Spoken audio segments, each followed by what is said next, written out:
여섯째 달에 천사 가브리엘이 하나님의 보내심을 받아 갈릴리 나사렛이란 동네에 가서 다윗의 자손 요셉이라는 사람과 약혼한 처녀에게 이르니 그 처녀의 이름은 마리아라.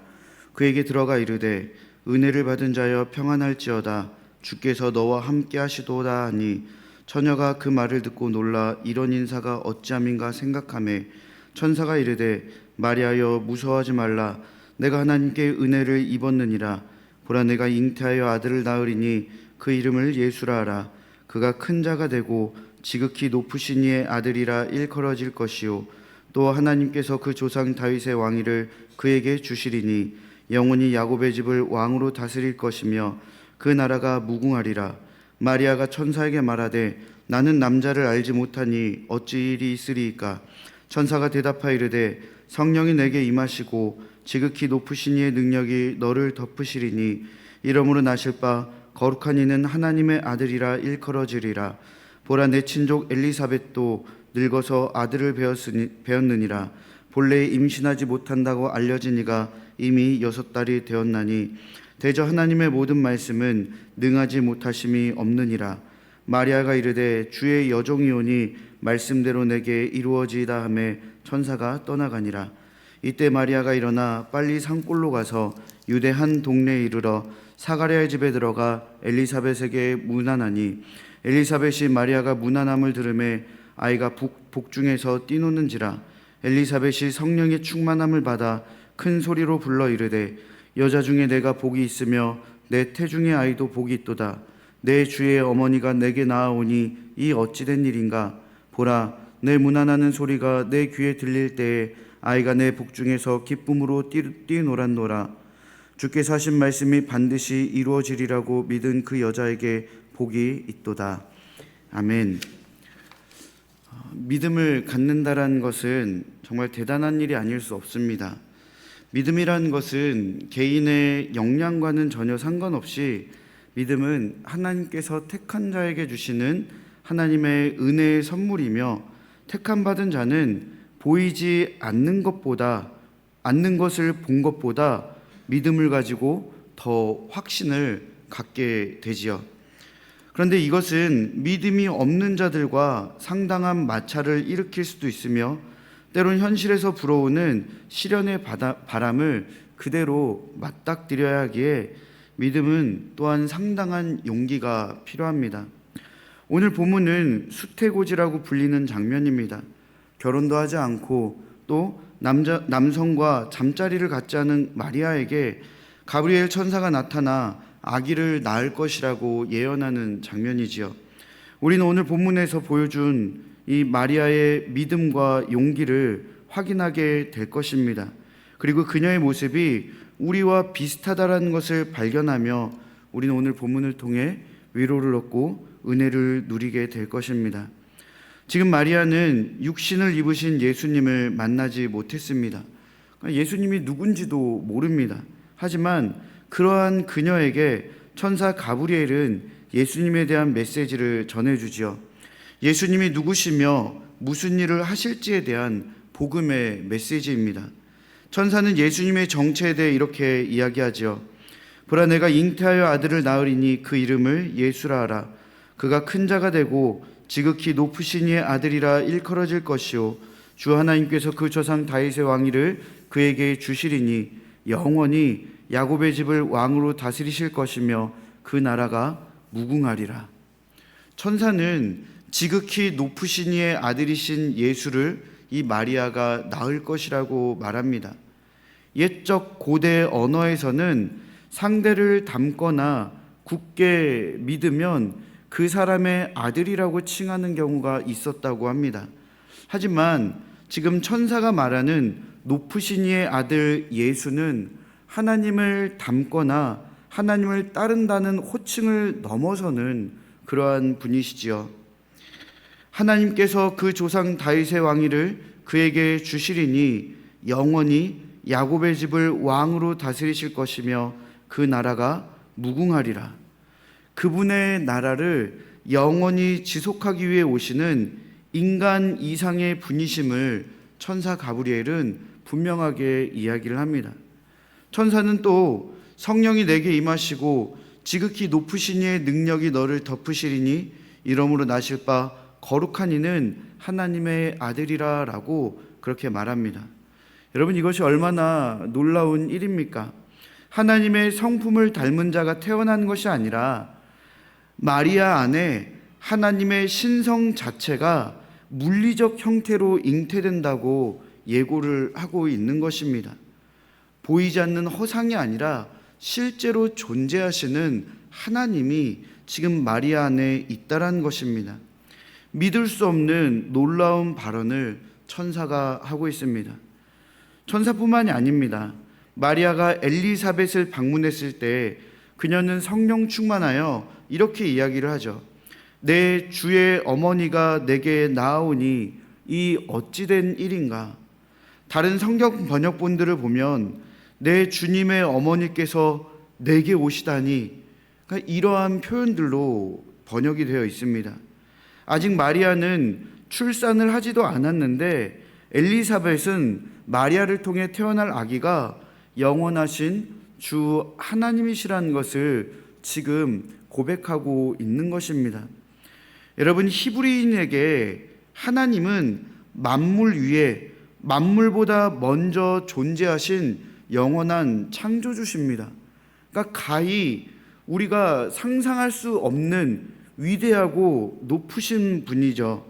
인격적으로 내재하면서도 무한히 초월하신 유일하신 신입니다. 근데 그러한 하나님께서 인간의 육신을 입고 오신다니, 마리아에게서 태어날 아기가 하나님의 아들이라는 그 소식은 마리아에게 굉장히 충격이 아닐 수 없었던 겁니다. 자신이 갖고 있는 신앙관, 자신이 갖고 있는 이 세계관과도 완전히 부딪히는 그러한 상황이죠. 이러한 상황에서 마리아가 보여준 반응은 굉장히 용기 있는 모습들을 우리에게 보여줍니다. 먼저 마리아는 생각을 합니다. 여기서 말하는 생각했다라는 것은 굉장히 논리적인 사고를 했다라는 것을 의미합니다. 29절에 천사가 등장한 직후 마리아가 그 말을 듣고 놀라 이런 인사가 어찌함인가 생각하매라고 그렇게 기록되어 있습니다. 여기서 마지막에 생각하매라는 그 헬라어 원어의 의미는 논리를 구사하여 열심히 추론한다라는 의미를 담고 있습니다. 그러니까 마리아는 천사가 나타났을 때부터 지금 이 모든 상황이 실제 일어나고 있는 일인 것을 이해하려고 애쓰고 있었다라는 것입니다. 너무너무 당황스럽고 놀랍죠. 천사가 나타난 것도 놀랍고 천사가 하는 말들도, 연속해서 하는 말들도 굉장히 놀랍습니다. 하지만 마리아는 분명히 이 모든 상황들을 계속 주의 깊게 생각했던 겁니다. 천사가 짠 하고 나타나서 내 말이 이렇다, 이렇던 것이 아니라 천사가 하는 말에 대해서 하나하나 일일이 따져봤다라는 것이죠. 오늘날 사람들은 합리적이고 과학적인 생각들을 많이 합니다. 그래서 천사, 귀신 등의 영적인 존재를 잘 믿지 않는 사람들이 많이 있습니다. 특히 요즘에는 이제 유명 과학자나 또 박사들, 뇌과학자나 이런 어떤 사회학 박사들이 이제는 유튜브나 여러 가지 방송 매체를 통해서 자신들의 이야기들을 많이 하죠. 어떤 유명한 뇌과학자는 영혼이란 존재하지 않는다라고 이야기하고, 또 어떤 유명한 사회학자는 귀신은 그 시대와 문화의 산물이라고 그렇게 단정 지어버립니다. 근데 그 사람들 얼마나 똑똑합니까? 똑똑한 사람들이 자기들이 배운 학문을 토대로 이렇게 논리정연하게 이야기를 하니까 사람들은, 그렇지, 합리적이고 과학적인 것을 따르는 사람들은 맞아, 귀신은 없어, 또 천사도 없어, 신도 없어, 이런 식으로 생각을 하게 되는 것이죠. 하지만 마리아는 분명 천사를 보았고 천사의 말에 들었음에도 믿어지지가 않아서 그 말을, 이 천사의 등장을 이해하려고 애썼다라는 것입니다. 왜냐하면 천사의 등장부터 천사가 한 말들을 정리해 볼 때 한 인간이 곧 하나님이라는 메시지는 마리아가 가지고 있는 기존 상식과 지식과는 전혀 들어맞지 않았기 때문입니다.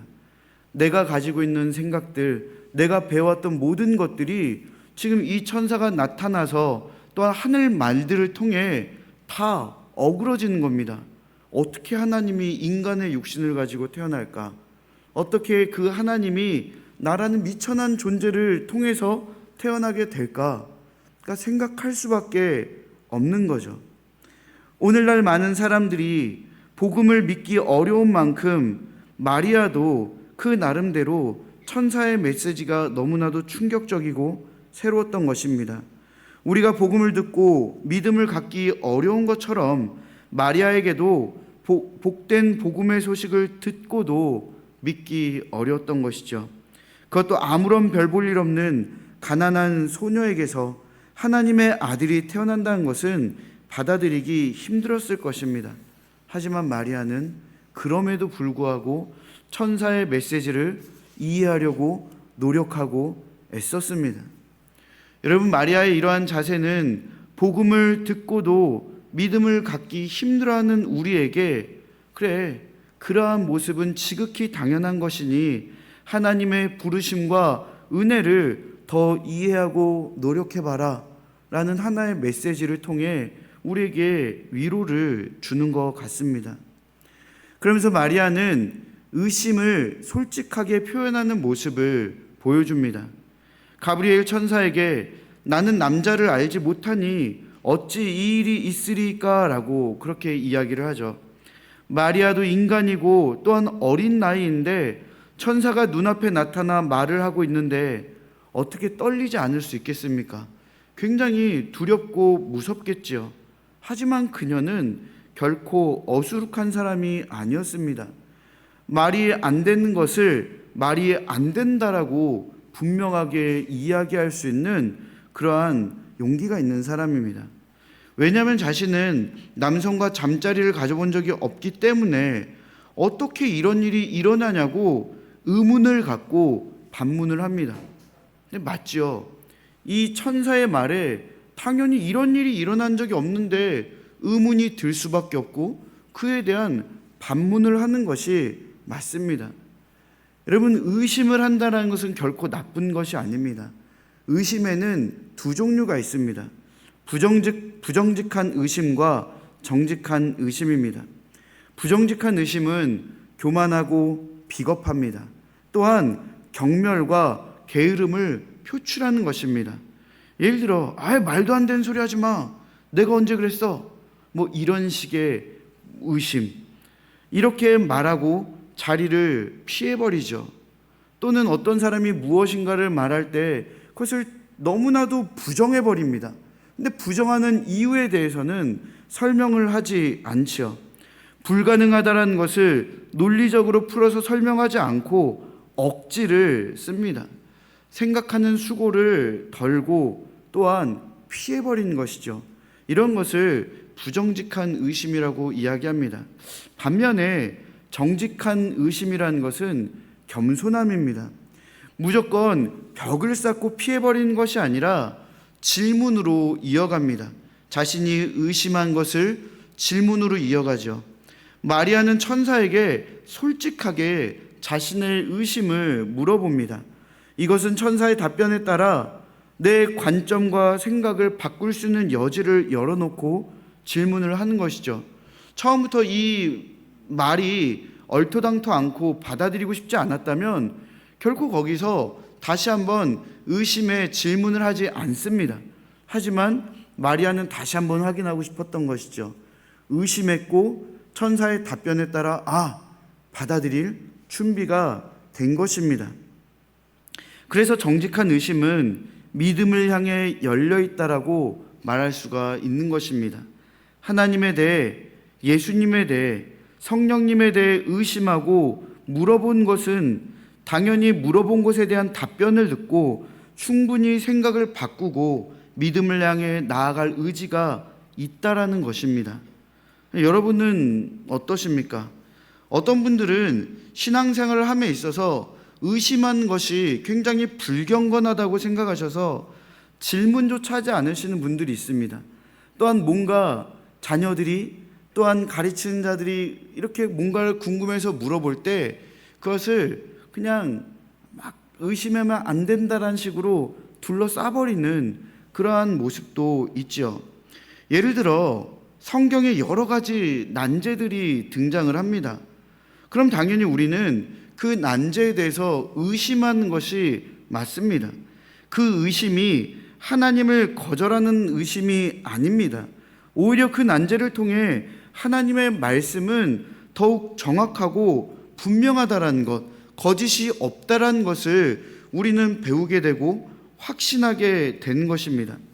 하지만 그런 의심조차도 불경건하다 여겨서 야 그냥 믿어, 이 말 한마디로 의심하는 자의 믿음이 연약하다라는 뭐 그런 걸 의심하냐, 이상하다, 이런 식의 뉘앙스를 풍기며 질문을 덮으려 하기도 하죠. 근데 이런 모습은 참으로 안타까운 모습입니다. 오히려 정직한 의심을 통해 우리의 의심의 벽을 허물 수 있는데 더 단단하게 하나님과 우리의 관계의 벽을 쌓아 놓는 것이니 말이니 이러한 모습들은 참 안타까운 모습이죠. 이러한 의심들은 한두 가지가 아닙니다. 우리는 그러한 의심들의 모습을 가지고 있기도 합니다. 근데 여기 계신 여러분도 마리아의 이 모습을 통해 정직한 의심을 갖기를 소망합니다. 마리아의 정직한 의심 뒤에 천사가 어떠한 답변을 줍니까? 마리아는 정말 내가 이 의심이 해결되면 정말로 천사가 하는 것에 대해서 그대로 받아들일 준비가 돼 있는 사람이었습니다. 천사는요, 이렇게 의심하는 마리아에게 이렇게 말하죠. 대저 하나님의 모든 말씀은 능하지 못하심이 없느니라. 그러니까 하나님이 이렇게 말했는데 걱정하지 마라, 의심하지 마라, 이렇게 얘기하는 거죠. 여러분, 이 말씀이 우리에게 얼마나 큰 위로와 힘을 줍니까? 하나님의 모든 말씀은 능하지 못함이 없다. 하나님은 약속의 하나님이시죠. 우리에게 성경 곳곳을 통해 함께 하시겠다, 내가 너를 돕겠다, 걱정하지 마라, 난 너를 잊지 않는다, 불구덩이 속에서도 너를 상치 않게 하고 물구덩이 속에서도 너를 건져내겠다, 그러니 강하고 담대하라. 성경 곳곳에 하나님의 희망과 또한 소망을 주는 메시지들이 가득합니다. 이렇게 말씀하시고 약속하시는 하나님이시죠. 그렇기에 하나님의 모든 약속의 말씀은 능하지 못함이 없다는 천사의 말은 우리에게도 큰 위로와 힘을 주게 되는 것입니다. 정직한 의심의 결과가 하나님의 약속과 능력과 이적을 보게 될 것이라는 확신을 오히려 주게 되는 것이죠. 그래서 이 정직한 의심을 통해 오히려 마리아는 완전히 그 천사의 메시지에 하나님의 뜻에 순복하게 됩니다. 천사가 이렇게 말하죠. 대저 하나님의 모든 말씀은 능하지 못함심이 없느니라. 이 말을 하고 나서 마리아는 즉시 결단을 내립니다. 사실 천사의 이 말은 마리아에게 너 하나님 믿니? 안 믿니? 라는 그런 질문과 똑같은 것입니다. 세상을 창조하시고 이스라엘 민족을 구원하신 하나님, 지금도 다스리시고 역사하신 하나님이 이 일을, 지금 내가 너에게 한 일을 못하시겠느냐? 하실 수 있다. 이러한 의미를 담고 있는 것이죠. 그래서 그녀는 그 의미의 내용을 다 알고 즉각적으로 주의 여종이오니 말씀대로 내게 이루어지이다라는 고백을 하는 것입니다. 그런데 여러분, 마리아의 이 고백이 담긴 답변에 얼마나 많은 대가가 따르는지 우리는 알아야 합니다. 물론 마리아도 잘 알고 있었죠. 얼마나 큰 대가가 따르는지 너무나도 잘 알고 있었습니다. 하지만 그럼에도 그녀는 용기를 갖고 하나님의 뜻에 따른다라는 믿음의 고백을 지금 한 것입니다. 그렇다면 마리아에게 따라오는 대가라는 것은 어떤 것일까요? 지금 마리아에게 처녀가 이제 임신하여서 아들을 낳을 것이다, 이렇게 이야기를 하는데, 그러한 그녀에게 따르는 대가는, 당시 히브리 문화는 명예가 중요한 문화였습니다. 민족 자체가, 그 공동체 자체가 명예가 굉장히 중요했습니다. 그러니까 명예가 중요하니 명예와 반대되는 수치심이라는 것은 결코 있을 수 없는 겁니다. 그래서 이러한 이 당시에는 수치와 명예 중심의 문화였다라는 것입니다. 근데 이런 수치와 명예 중심의 문화 속에서 마리아는 어떤 오명을 쓰게 되냐면 혼전 임신이라는 그러한 오명을 쓰게 되는 것입니다. 여러분, 사람들도 다 날짜 계산합니다. 우스갯소리로 요즘에 연예인들이 누가 결혼하면요, 저것들 이 속도 위반 했나 안 했나 보자, 그래서 날짜를 다 계산해요.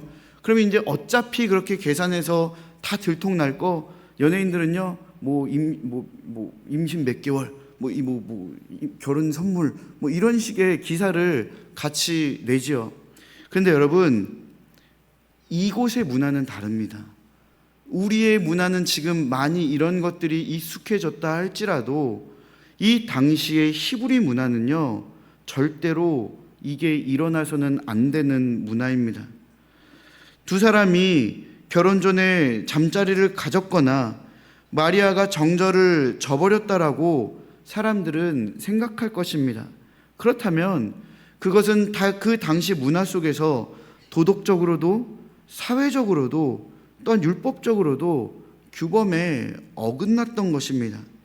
마리아 주변에 있는 사람들은 마리아와 요셉을 보면서 이것들 이런 참지 못하고 지키지 못하고 오히려 우리의 공동체에 수치심을 안겨줬다, 우리의 명예에 손상을 줬다, 이렇게 낙인이 찍혀 버리는 것입니다. 그러니까 공동체의 수치가 되는 것이죠. 그렇게 되면 여러분 어떻겠습니까? 이들이 그 공동체 안에서 편안하게 살까요? 아니죠. 소위 마을에서는 왕따를 당하게 될 것이고, 또 그들뿐만 아니라 그들을 통해서 태어나는 모든 자녀들까지도 따돌림을 당하거나 수치스러운 존재로 여겨지게 되는 것입니다. 이 당시의 문화는 우리가 생각한 것 이상으로 굉장히 빡빡하고 굉장히 정말 어려운 그러한 문화입니다. 하지만 마리아는 그 따라오는 모든 대가들을 능히 감수한 것입니다. 마리아는 아기를 낳으면 그런 대가가 따라올 것을 알면서도 용기를 갖고 하나님의 뜻에 순종한 것입니다. 싫어요, 제가 왜요? 이게 아니라 그대로 주의 여종이오니 말씀대로 내게 이루어지이다 생각을 하는 거예요. 막 고민하고 질문하고 생각을 합니다. 고민을 합니다. 그러다가 질문을 하죠. 반문을 합니다. 그에 대한 답변을 듣고 즉각적으로 순종하는 그러한 모습을 보여줍니다. 당시 13살 정도 되면은요, 그 문화에서는 약혼을 할 수 있었다라고 합니다. 마리아의 나이를 어림잡아서 이런저런 자료들을 찾아보니까 10대 중후반 정도 우리는 생각할 수 있습니다. 근데 여러분, 이렇게 어린 나이에도 불구하고 하나님에 대한 믿음을 가지고 용기 있는 결단을 내린 마리아가 참으로 대단하다고 느껴지지 않으십니까? 여러분은 믿음의 고백으로 인해 따라오는 대가를 알면서도 용기를 갖고 하나님의 뜻에 맞는 삶, 하나님을 향한 믿음을 온전하게 고백하며 살 수 있으실까요? 하나님의 자녀라고 해서 힘든 일 겪지 않는 거 절대 아닙니다. 하나님의 자녀인 예수님은 어땠습니까? 예수님께서 세례를 받으신 직후에 하늘에서 성령이 비둘기같이 내리며 하나님께서 온 세상에 이는 내 사랑하는 아들이라 이렇게 선포하시죠. 그런데 그 일이 있은 직후에 어떤 일이 일어납니까? 예수님께서요, 광야에서 40일 동안 밤낮을 줄이십니다. 그리고 마귀의 시험을 받으시지요. 내 사랑하는 아들이라라는 선포 이후에 즉각적으로 시험과 고난을 당한 것입니다. 하나님의 자녀인 바울은 어떻습니까? 베드로, 스데반 집사 등 여러 일꾼들은 어땠습니까? 또한 하나님의 자녀됨으로 너무나도 기뻐서 자신들의 모든 것들을 서로 나누고 기쁨의 공동체가 되었던 초대교회 그 공동체, 그 성도들은 어땠습니까? 히브리서 11장 35절부터 37절의 말씀, 그 내용 그대로, 그리고 역사적인 또한 증거 그대로 보면요, 우선 히브리서 11장 35절을 보면 여자들은 자기의 죽은 자들을 부활로 받아들이기도 하며 또 어떤 이들은 더 좋은 부활을 얻고자 하여 심한 고문을 받되 구차히 풀려나기를 원하지 아니하였으며 또 어떤 이들은 조롱과 채찍질 뿐 아니라 결박과 옥에 갇히는 시련도 받았으며 돌로 치는 것과 톱으로 켜는 것과 시험과 칼로 죽임을 당하고 양과 염소의 가증을 입고 유리하여 궁핍과 환난과 학대를 받았으니.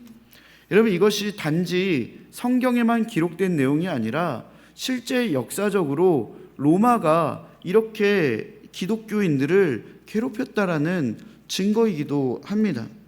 이러한 고난과 핍박과 어려움 속에서도 하나님을 향한 믿음을 온전하게 고백하며 믿음의 고백에 따른 대가를 알면서도 용기를 갖고 하나님을 사랑하며 살았던 것을 우리는 보게 됩니다. 사랑하는 여러분, 믿음은 우리에게 용기를 줍니다. 저는 어렸을 때부터 교회에서 자라서 그런지 믿음 생활을 하다가 특히 남편과 크게 다투신 성도님들도 많이 보았습니다. 보통 여성분들이 80년대, 90년대에는 신앙생활을 더 열심히 적극적으로 많이 했습니다. 남편들은 그런데 왜 나가냐고 술 먹고 교회 찾아오기도 하고 그런 일들이 비일비재했죠. 여러분, 그런 성도님도 보았고 또 부모님께 교회 나간다고 엄청 두들겨 맞으면서도 교회에 나오는 우리 선배, 형도 보고 또한 그러한 친구들도 보았습니다. 수많은 고난과 어려움과 핍박과 구박이 있어도 우리가 하나님에 대한 믿음을 꺾지 못하는 것은 하나님은 정말로 살아계시는 분이기 때문에 그 하나님께서 우리를 구원하시기 위해 자신의 하나뿐인 외아들을, 그 예수 그리스도를 우리에게 보내주셨기 때문입니다. 그렇기 때문에 우리는 우리의 믿음에 더욱더 용기를 갖고 하나님을, 성령님을, 예수님을 붙잡고 나아갈 수 있는 것이죠. 마리아가 보여준 모습들은 우리의 모습을 대변하기도 하고요. 마리아가 보여준 용기는 우리의 믿음과 신앙에 힘과 격려와 위로를 안겨줍니다. 그래서 믿음을 가진 우리들이 볼 때 마리아의 모습, 지금 이 모습은 우리에게 이질감을 느끼게 하는 것이 아니라 오히려 마리아를 통해 위로를 받는다라고 우리는 말할 수 있습니다. 사랑하는 여러분, 여러분의 믿음과 신앙에 더욱더 힘을 내시기를 바랍니다.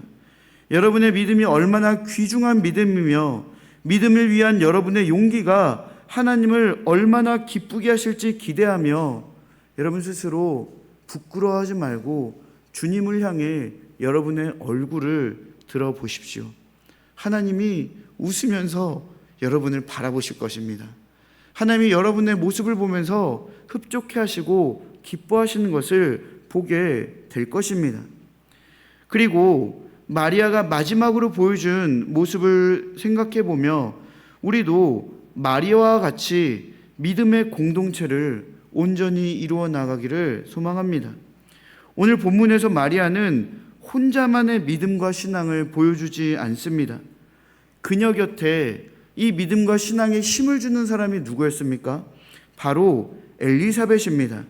엘리사벳이 마리아에게 성령 충만함으로 이렇게 말을 합니다. 내 주님의 어머니라는 그러한 표현을 하죠. 마리아는 엘리사벳의 고백을 통해 더욱 큰 힘이 났을 것입니다. 천사만 자기에게 이야기한 것이 아니라 성령 하나님의 역사하심으로 엘리사벳도 주님이 마리아의 태중에 있다라는 것을 확인시켜 주었기 때문이죠. 마리아는 엘리사벳을 통해 더욱 확실해졌고 자기의 생각과 마음을 나눌 내 친구, 내 믿음의 공동체가 지금 한 명이 생기게 된 것입니다.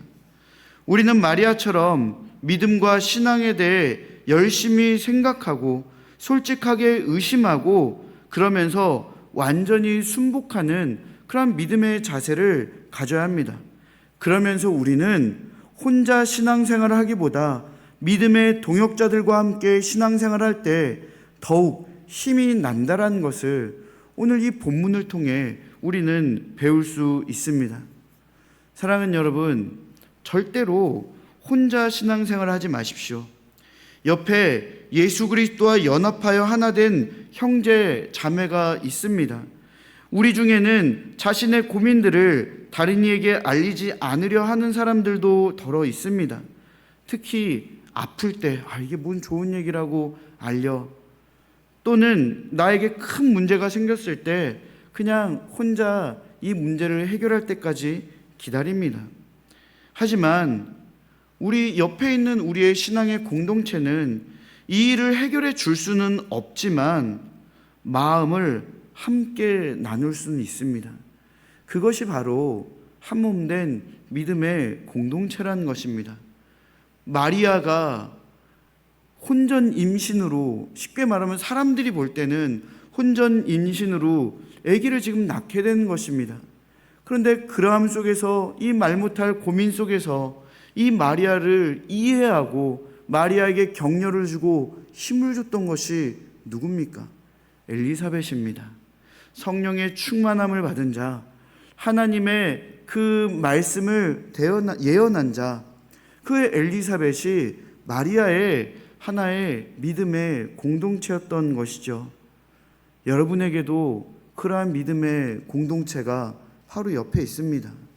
우리 계속해서 반복되고 들리는 말, 주 안에 우린 하나, 주 안에 우린 하나이기 때문에 두려워하지 마십시오. 우리가 함께하는 그 신앙생활을 더욱더 기뻐하며 그 속에서 힘을 얻고 위로를 얻고 사랑을 나누며 또한 교제할 때 우리는 혼자 어렵게 가는 것이 아니라 함께 즐겁게 이 신앙생활을, 이 믿음의 생활을 할 수 있게 되는 것입니다. 사랑하는 여러분, 다시 한번 말씀드리지만 마리아는요, 믿음과 신앙에 대해 굉장히 진지하게 열심을 가지고 생각했습니다. 그러면서 이 믿음과 신앙에 대해 솔직하게 의심했고, 또한 그 의심이 또한 해결됐을 때 완전히 순복하며 참된 믿음, 더욱더 하나님을 바라보며 하나님께 굴복하는 그러한 모습을 보여주었습니다.